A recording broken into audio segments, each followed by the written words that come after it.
If you've ever landed in another country and realized you don't have the internet, well, yes, that feeling sucks. I mean, you do have the internet, don't you?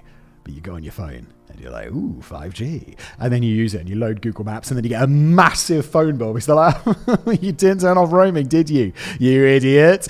But don't worry, that's where Saily comes in. Saily is a simple eSIM app that works in over 190 countries. No physical SIM swaps, no sketchy airport kiosks. You just pick up a data plan, install the eSIM once, and you are good to go. I have used this before. It's just super easy. You don't have to worry. Like, I don't know, I always get there and be like, oh, I've got to find some Wi-Fi. No. You just got to find that SIM. No. Just Saily, and you're good to go. Zero roaming fees, just data to work. Plus, it's way cheaper than what your carrier is going to offer you. It's compatible with any eSIM-ready iPhone or Android phone. You just download the app, you pick your plan, you punch in the code, and you are set. Download the Saily app or go to saily.com/shadows and use the code SHADOWS for 15% off your first data plan. That's code SHADOWS at saily.com/shadows. And now back to today's episode. The United States, for all of its grandeur, has long been a fertile ground for organized crime, an underworld that, like a cancer, has spread far beyond its borders, impacting the entire world.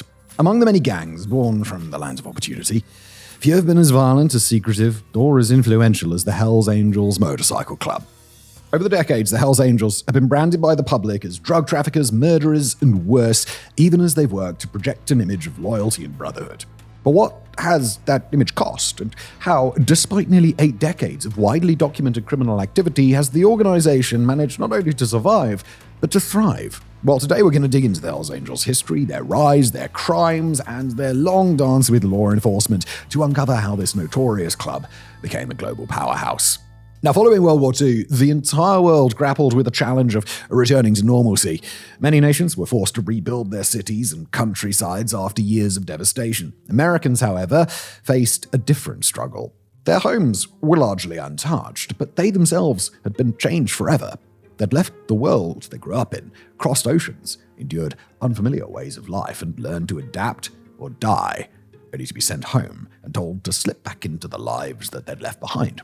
Now, at first glance, that might not sound extraordinary, but imagine living on constant alert, prepared to die at any second, trusting only your brothers in arms in the chaos of battle, and then suddenly you're back home. Your friends moved on, a partner may now be with someone more stable, less scarred by war. As society expects you to return quietly to civilian life, get a job as a cashier, an accountant, or perhaps mow lawns just to feel the outdoors again. Work was scarce, and the gulf between expectation and reality was immense. Many veterans simply found it impossible to fade into mundane civilian routines. Labeled the greatest generation, countless men nevertheless struggled with what we now recognize as PTSD, often turning to drugs or alcohol, creating a new crisis in post-war America. Others, yearning for the camaraderie and acceptance they'd known in the military, sought a different path. They'd formed motorcycle clubs, or MCs, bands of like-minded riders who could roam the open road together, always watching each other's backs. Among those post-war clubs, few rose as swiftly or as prominently as the Hells Angels. Founded on the 17th of March 1948 in the San Bernardino area of California, the origins of the Hells Angels name remain a topic of debate today. Some say it was inspired by the famed B-17 bomber group that dominated the skies during World War II. Others point to Howard Hughes' 1930 film of the same name, while some believe it's a blend of both. Whatever the truth, by the late 1940s, the club was firmly established and beginning to spread across California. In 1957, the Oakland chapter emerged, led by a group that included Sonny Barger, who would go on to become a legend within the organization and one of its most influential leaders. Throughout the 1950s, the club continued to expand, gradually uniting its scattered chapters into a loose confederation. In 1961, the Hells Angels went international with their first overseas charter in New Zealand. By the end of the decade, 2 charters had opened in South and East London, though they later merged into a single club. By the mid-1980s, the Hells Angels had established charters across the globe, from Rio de Janeiro to Sydney and Melbourne. Despite their worldwide reach, the club maintained a distinct and recognizable identity. Members were almost always seen riding motorcycles in formation and wearing matching denim or leather vests adorned with red and white patches. These patches function like military medals, revealing a member's home base, status, and achievements within the club. Common emblems include wings, skulls, and flames, but the most iconic is the winged death head logo that appears on every member's vest. Another hallmark is the 1% patch. According to biker law, only 1% of motorcyclists were true outlaws, while the remaining 99% were law-abiding enthusiasts. Outlaw motorcycle clubs such as the Hells Angels adopted the 1% as a badge of honor, declaring pride in their outsider lifestyle. Other symbols include the number 81, representing the letters H and A, and, more controversially, a patch reading Filthy Few, topped by SS lightning bolts. Law enforcement agencies often speculate that this signifies a member who is killed for the club, though the Hells Angels insist it's simply a merit badge for exceptional service. Although all charters operate under the Hells Angels name, each is free to establish its own internal leadership with titles like President, Vice President, Treasurer, and Sergeant-at-Arms typically assigned to senior members. They also exercise local control over their activities, both legal and illegal, a reputation that had already begun to define the group by this point. In 1964, a young woman was gang Labor Day at a Monterey Beach, a crime for which several Hells Angels were arrested. The incident prompted then California Attorney General Thomas C. Lynch to launch a 6-month investigation into the club and other outlaw motorcycle gangs operating in the state. The probe, heavily covered by the press, thrust the Hells Angels into the public eye for the first time. According to the Attorney General's office, by this point, the Hells Angels were already deeply entrenched in the local drug trade. From there, their activities expanded into money laundering, fraud, theft, prostitution, illegal firearms trafficking, and a host of other crimes. As reports of violence mounted, bodies began to turn up. One early high-profile case came in 1972, when 2 men and a woman were discovered buried at a ranch near Ukiah, California, leading to the arrest of 2 Hells Angels members. With each new headline, public opinion of the group worsened. In 1983, in an attempt to rehabilitate their image, the club released the documentary Hells Angels Forever, which portrayed the group as a law-abiding motorcycle club unfairly targeted by a government conspiracy. By the mid-1960s, the Hells Angels had already cemented their reputation in the public eye. Seeking an insider's perspective, gonzo journalism pioneer Hunter S. Thompson decided to embed himself with the club, spending nearly a year in their California hangouts. During that time, he partied with members, listened to their stories, and gained unprecedented access. But near the end of his stay, tensions boiled over. After purportedly calling a member a punk for beating his wife and his dog, Thompson was viciously beaten by the same gang that he had been documenting. In 1967, Thompson published Hells Angels, a strange and terrible saga, chronicling his time with the club. The book detailed the crimes he witnessed and the confessions he heard, angering many of his former friends. Yet Thompson didn't spare anyone in his critique. He also highlighted how the media and police sensationalized the Hells Angels story, even as he acknowledged the gang's brutality. One of his sharpest observations was that despite frequent arrests, few members served significant prison time, often receiving reduced sentences or walking free altogether. That same year, the club's notoriety leapt further into pop culture with the release of Hells Angels on Wheels, a film starring Jack Nicholson.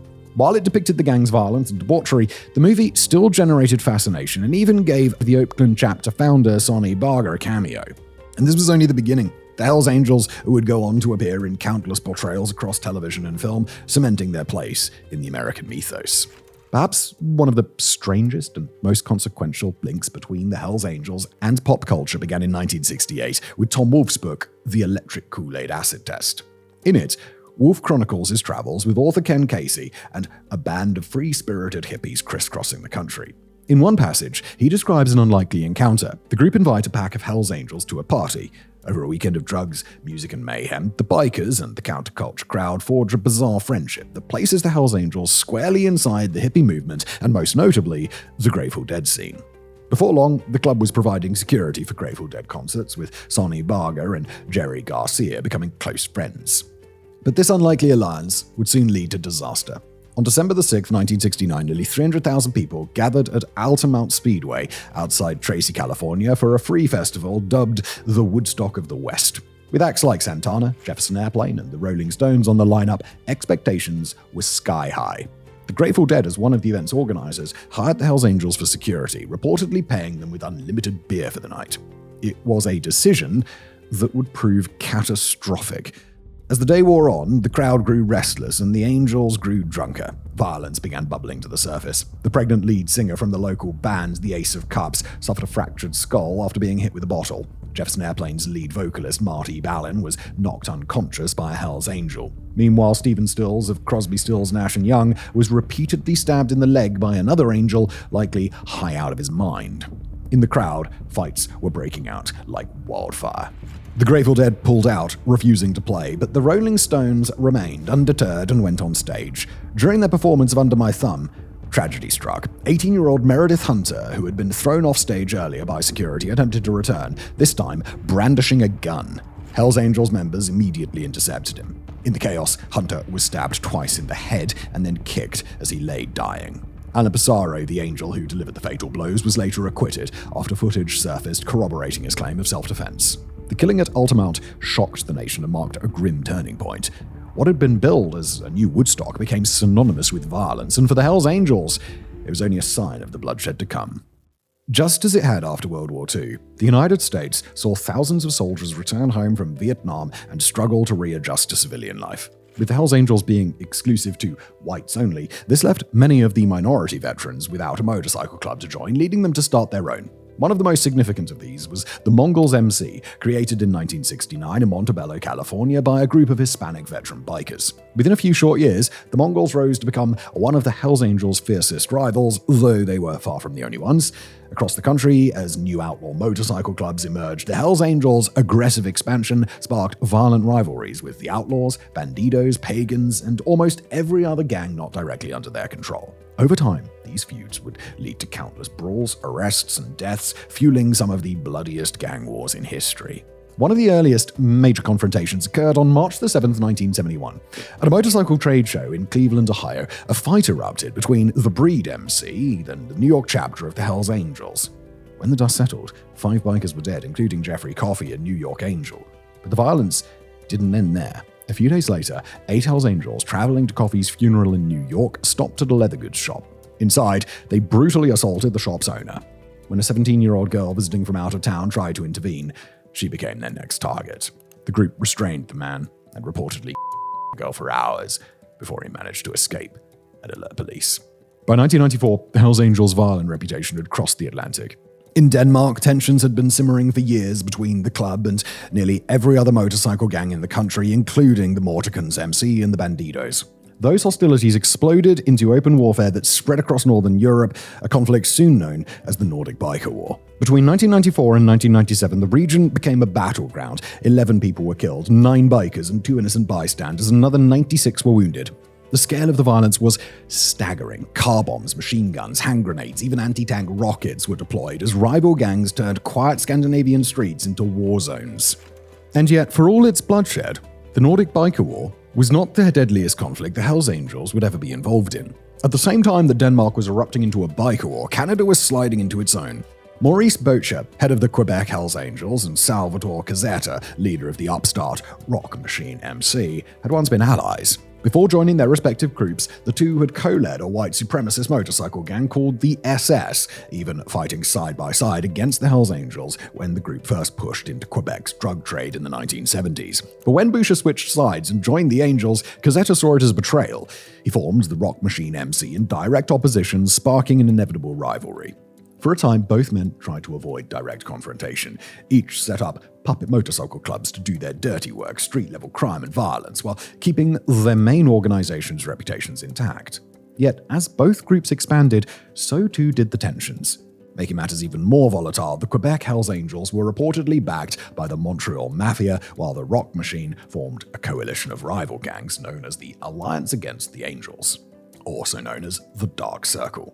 With so many powerful players involved, everyone hesitated to act, fearing any spark could ignite a full-scale war. That spark came in 1994. When Cazzetta was sentenced to prison, Boettcher saw his rival's absence as weakness. He issued a bold statement. Anyone dealing drugs in Montreal would have to go through the Hells Angels. The Rock Machine and their allies bristled, but Cazzetta still wielded influence from behind bars. Even so, Boettcher's demands tipped the fragile balance. On the 13th of July, Pierre Daoust, a member of the Death Riders, one of the Hells Angels puppet clubs, was gunned down by 3 masked men in a Quebec custom bike shop. The very next day, the Rock Machine escalated matters with a public assassination attempt on a known Hells Angel and followed it up with a bombing attempt on one of the Angels' puppet clubhouses. Boettcher and the Hells Angels responded swiftly and brutally. For the next 8 years, Montreal became ground zero for one of the deadliest gang wars in North American history. By the time the conflict ended in 2002, more than 165 people had been killed and another 200 wounded, including innocent bystanders. Like their war, In Northern Europe, the Hells Angels' tactics in Quebec were shockingly violent while employing virtually every weapon imaginable. By the time Canada's conflict finally began to cool, tensions in the United States were heating up again. The Mongols MC, by now the Hells Angels' most entrenched rival, were attending an annual biker rally in Laughlin, Nevada, as were the Angels themselves. On April the 26th, 2002, a string of minor scuffles and assaults flared through the town between the two groups, but around 2 a.m., the Hells Angels decided to end the skirmishes decisively. Armed with guns, knives, hammers, wrenches, and whatever else they could hide, a large contingent of Hells Angels gathered en route to Haraz Casino, where the Mongols were drinking. As soon as they entered the casino bar, a melee erupted. When it was over, 3 bikers were dead, 1 Mongol and 2 Hells Angels. In the aftermath, 44 Hells Angels were indicted by a federal grand jury for their role in the confrontation. Although the Angels haven't launched a full-scale war in recent years, smaller violent clashes like this do remain common. In 2024, for instance, 16 Hells Angels members and 1 member of the Red Devils MC, a known puppet club, were indicted on multiple violent crime and racketeering charges in the Fayetteville and Raleigh areas of North Carolina. According to the indictment, 5 of the bikers murdered a member of the rival Pagans MC in 2023, with 2 others acting as accessories after the fact. 8 more allegedly carried out a brutal assault on a pagan in a Dairy Queen parking lot in Wade, and the last was accused of witness intimidation during the case against the other 15, proving just how far the Hells Angels will go to win a case. Now, the first major attempt by authorities to rein in the Hells Angels came in 1979, when federal agents launched sweeping raids and indicted 33 members, including Sonny Barger, on RICO charges. RICO, by the way, is short for Racketeering, Influenced, and Corrupt Organizations Act, and it allows prosecutors to treat all individuals involved in a criminal enterprise as co-conspirators. In practice, if one member commits a crime in furtherance of the group's activities, everyone tied to the enterprise can be charged.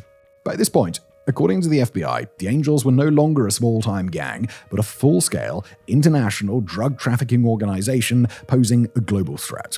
Yet in 1980, the case collapsed into a mistrial, and most defendants walked away with little more than a slap on the wrist.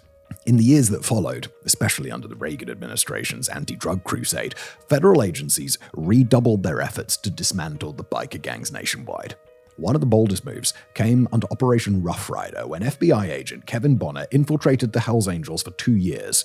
Posing as a loyal biker, Bonner crisscrossed the country helping broker drug deals while quietly gathering intelligence for the investigation.